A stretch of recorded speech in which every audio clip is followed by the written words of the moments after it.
Here is my video on a hypothesis test using summarized data for section 9.4. It says, according to a travel website, the daily high temperature of SLO is 70 degrees, so San Luis Obispo.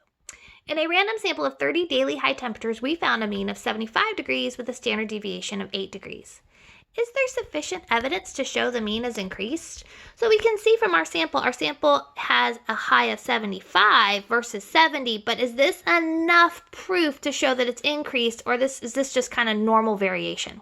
Okay, so let's talk about our null hypothesis. So our null is our original fact, and our original fact is sitting right here for me. It's 70 degrees. I want to know if it's increased. So I want to know if it's bigger than 70. Now I know that I have 75 here, but this isn't what we want to put here. This is our original fact, and this is what our data is showing, which direction we think it's changing. Okay, now I'm going to go over here in just a second to StatCrunch, but before I can go there, we're going to use a measuring stick of 0.05. That's our significance level. And I'm going to look for my t-stat and my p-value.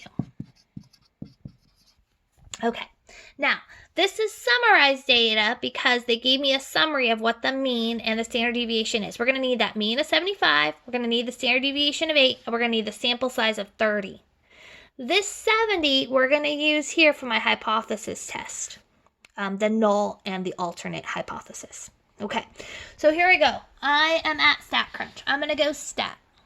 I'm going to go t-stats. I'm going to go one sample. I'm going to go with summary. Okay, now I want to put in my sample mean. So for this, it's that 75 degrees. My standard deviation is 8, and my sample size is 30. Okay, now I want to perform a hypothesis test, but I'm not saying that mu is 0. We wrote down on our paper 70. So that is our hypothesis that we're testing, is that mu is 70. And I don't want it doesn't equal to, I want it greater than. Okay, perfect. Now we're going to hit compute.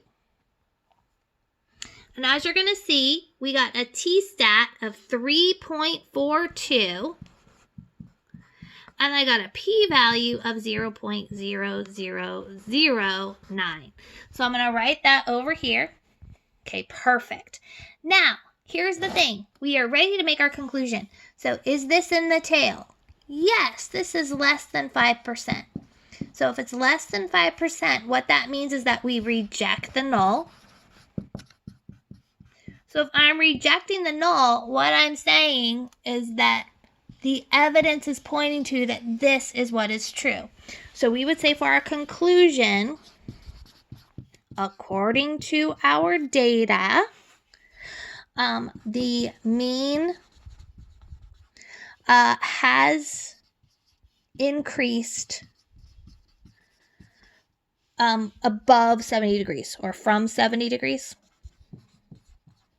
Maybe it's increased above 70 degrees Fahrenheit. Okay.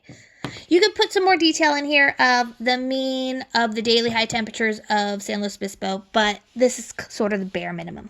So there's our problem from start to finish. All right, I hope that helped.